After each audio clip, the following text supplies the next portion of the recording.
हमारे HRTC का जो बोर्ड ऑफ डायरेक्टर है, आज उनका मिलन था और इसमें हमने कई महत्वपूर्ण फैसले लिए हैं।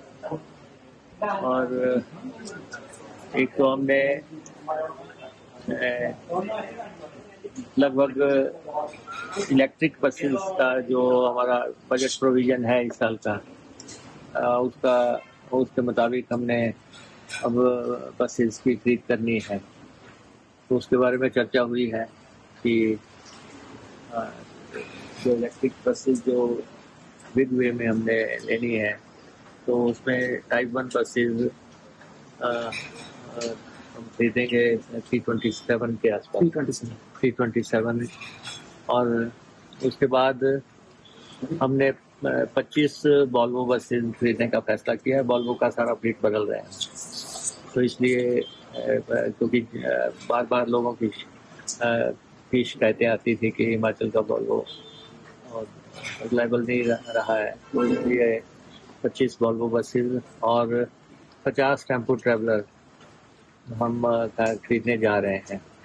और उसके बाद हमने हिमाचल प्रदेश सरकार से आग्रह किया है कि अपनी नीति में छूट देते हुए इलेक्ट्रिक बसेस खरीद करने का फैसला किया है, लेकिन परिस्थितियों को देखते हुए इलेक्ट्रिक बसेस पूरी कंट्री में अवेलेबल नहीं है और 1-1.5 साल का समय लग सकता है।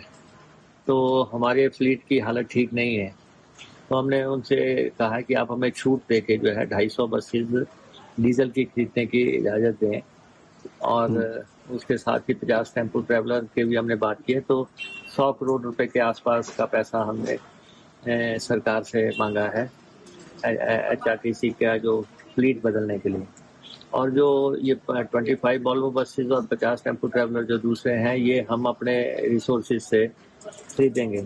इसके अलावा हम 25 करोड़ रुपए के आसपास की कुछ इलेक्ट्रिक बसेस शुरुआत में लेने का हमने फैसला किया है। ये इनके संसाधन हमारे पास मौजूद हैं। और हम जो HRTC के कर्मचारी हैं, उनको जो है उनके मेडिकल रिम्बर्समेंट का लगभग 8 या 9 करोड़ बकाया है। और हमने बोर्ड में फैसला किया है कि हम ये सारा पैसा कर्मचारियों को जो है जल्द ही जो है चुकता करेंगे, क्योंकि कर्मचारी का स्वास्थ्य जो है उसमें ज़्यादा डिले नहीं होनी चाहिए। और उसके बाद हमने ये भी फैसला किया है कि कर्मचारियों का जो हमने अभी देखा कि ड्राइवर की हार्ट अटैक से मौत हो गई, पहले भी एक हार्ट अटैक से जो है हादसा पेश आया, तो हमने एनुअल मेडिकल चेकअप सारे कर्मचारियों का कराने का फैसला किया है कि जितने भी हमारे ड्राइवर्स हैं, कंडक्टर हैं या कार्यशाला में जितने हमारे एम्प्लॉयज हैं, उनका मेडिकल चेकअप हम करवाएंगे ताकि उनकी सेहत के बारे में जानकारी हमारे डिपार्टमेंट को रहे। और लंबित जो भर्ती थी ड्राइवर्स की भर्ती भी हम लगभग 350 ड्राइवर भरने हैं और हमारे पास 600 के आसपास पोस्टें खाली हैं। और आने वाले 2 सालों के अंदर लगभग 800 ड्राइवर रिटायर हो जाएंगे। तो उन सबको नज़र में रखते हुए हमने ये कहा है कि हम 350 ड्राइवर्स की भर्ती जो रुकी पड़ी है उसको दोबारा से शुरू करेंगे। तो ये बातें हमारी हुई हैं और इसके अलावा कुछ इश्यूज पे डिस्कशंस भी हुई हैं कि, और सबसे इम्पोर्टेंट ये है कि हमने HRTC के MD की अध्यक्षता में रिसोर्स मोबिलाइजेशन की कमेटी बनाई है कि, और HRTC के जो घाटे के कारण जो है वो रिपोर्ट जो है उनको हमने एक निश्चित टाइम फ्रेम के अंदर रखने के निर्देश दिए हैं कि आप ये सारे प्रदेश की जनता को बताया जा सके कि HRTC क्या कर रही है और उसके घाटे के क्या कारण है। क्योंकि यहाँ पे ना तो हवाई जहाज है, ना यहाँ पे रेल यात्रा है, यहाँ पे सड़क मार्ग भी है और सड़क मार्ग में भी सबसे ज़्यादा डिपेंडेंसी HRTC पे ही है। और घाटा तो सबको नजर आता है, लेकिन आप ये देखते हैं कि हम 50% महिलाओं को यात्रा करवाते हैं, मुफ्त की यात्रा करवाते हैं, और भी ऐसी कैटेगरी के लोग हैं जिनको यात्रा में छूट है, पुलिस है और दूसरे लोग हैं। और उसके बाद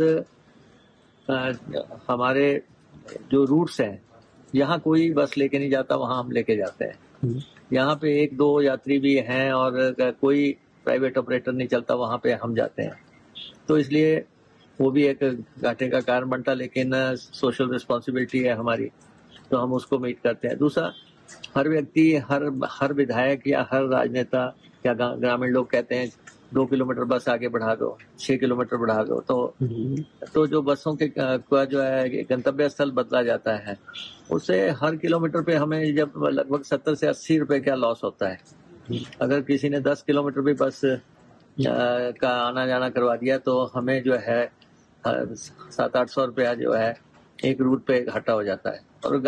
और हमारे, आपको पहले ही पता है कि हमारे सिर्फ 6% रूट जो है फायदे के हैं, बाकी सारे घाटे के हैं, और वो सिर्फ जनता के लिए। और लेकिन हम रोजाना 4-5 लाख लोगों के लिए काम कर रहे हैं। 4-5 लाख लोग जो हैं हमारी बसों में यात्रा करते हैं।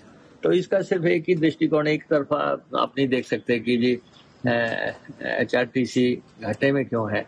HRTC प्रदेश में फायदा क्या कर रही है प्रदेश के लोगों को गंतव्य स्थलों पर ले जाने के लिए, तो वो सामने है। दूसरा, हमसे जुड़े रहने के लिए हमारे YouTube चैनल को सब्सक्राइब करें और नई वीडियो की नोटिफिकेशन के लिए बेल आइकॉन को दबाएं। अगर आप ये वीडियो Facebook पर देख रहे हैं तो लाइक जरूर करें और ज्यादा से ज्यादा शेयर करें। इसी तरह के और भी अपडेट्स के लिए फॉलो करें हमारा Instagram पेज himachal.k3।